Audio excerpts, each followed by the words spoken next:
Hi everyone, welcome back to CLPC Advisors.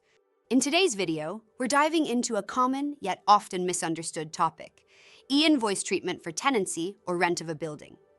We'll look at this from two key perspectives, the landlord and the tenant. Let's get right into it. First, let's look at the landlord's side. When it comes to issuing e-invoices for rental income, the treatment depends on whether the landlord is a person in business or not. If the landlord is in business, for example, a company, partnership, or even an individual with business registration, they are required to issue a standard e-invoice to the tenant for the rental amount. If utilities like electricity and water are under the landlord's name but are actually used by the tenant, these utility charges must also be included in the e-invoice as separate line items.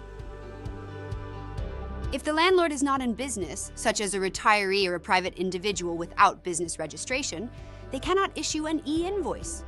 Instead, the tenant must generate a self-billed e-invoice on behalf of the landlord. If the utilities, such as electricity and water charges, are under the landlord's name but consumed by the tenant must include these charges as separate lines in the self-billed e-invoice issued on the landlord's behalf. Now, let's look at the tenant's responsibilities. Before making any rental payment, tenants must first determine the status of the landlord. Is my landlord in business or not in business?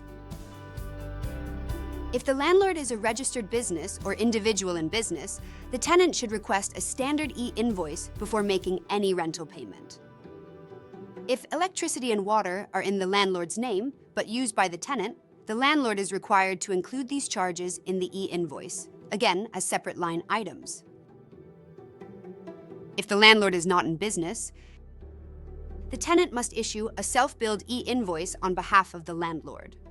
This self-billed e-invoice serves as proof of expense for the tenant. And yes, if utilities are under the landlord's name but used by the tenant must include them as separate lines in the self-billed e-invoice.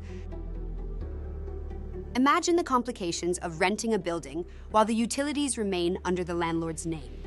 To avoid potential issues, tenants are strongly advised to register utilities, such as electricity with TNB and water with Syabas directly under their own name. If you found this video helpful, please like, subscribe, and share it with your friend. Got any questions about e-invoicing?